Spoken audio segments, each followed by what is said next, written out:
एक छोटे से गांव में एक चूहा रहता था जिसका नाम था चिंकी। वह चूहा न तो दिखने में खास था और न ही उसमें कोई विशेष ताकत थी, लेकिन उसमें एक बात सबसे अलग थी, उसका आत्मविश्वास और साहस। वह हमेशा कहता, डर कर जीना जीना नहीं होता। गांव के एक कोने में एक बड़ा सा खलिहान था जहां एक बिल्ली रहती थी। वह बिल्ली गांव के सभी चूहों की सबसे बड़ी दुश्मन थी। सारे चूहे उससे डरते थे और जब भी बिल्ली बाहर निकलती सब अपने अपने बिलों में छिप जाते। पर चिंकी अलग था। वह कहता, अगर हम डर के कारण घर से बाहर ही न निकले तो खाना कहाँ से लाएंगे। एक दिन गांव के खेतों में नई फसल आई। सारे चूहों को वहां से अनाज लाने का मन हुआ, लेकिन बिल्ली उसी रास्ते में बैठी थी। सारे चूहे डरकर पीछे हट गए, पर चिंकी ने कहा, मैं जाऊंगा। अगर मैं डर गया तो भूखा मरूंगा, और भूखा मरने से तो लड़ते हुए मरना बेहतर है।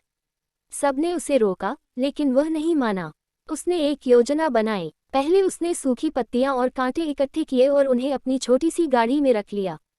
फिर उसने अपने शरीर पर थोड़ी मिट्टी और पत्तियां मल ली ताकि उसकी गंध न फैले। धीरे धीरे वह बिल्ली के पास पहुंचा और एक पेड़ के पीछे छिपकर उसने उस गाड़ी को बिल्ली की ओर धकेल दिया। गाड़ी से गिरते कांटों से बिल्ली का ध्यान भंग हुआ। तभी चिंकी फुर्ती से फसल की बोरियों तक पहुंचा, अनाज से अपनी थैली भरी और तेजी से लौट आया। जब वह वापस पहुंचा तो सारे चूहे उसकी बहादुरी देखकर हैरान रह गए। उन्होंने उसकी जय जयकार की और कहा, तू तो सच्चा बहादुर चूहा है। इसके बाद चिंकी ने चूहों को समझाया कि डर के आगे जीत है। उसने सबको योजना बनाना, सावधानी बरतना और एकता में ताकत को पहचानना सिखाया। धीरे धीरे चूहे संगठित हो गए और अब वे बिल्ली से डरने की बजाय मिलकर उसका सामना करने लगे। कुछ ही समय में बिल्ली को समझ में आ गया कि अब ये चूहे पहले जैसे डरपोक नहीं रहे। वह खलिहान छोड़कर चली गई।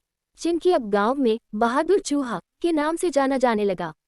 उसकी कहानी बच्चों को सुनाई जाती और सबको सिखाया जाता कि साहस, समझदारी और एकता से बड़ी मुश्किल भी हल की जा सकती है।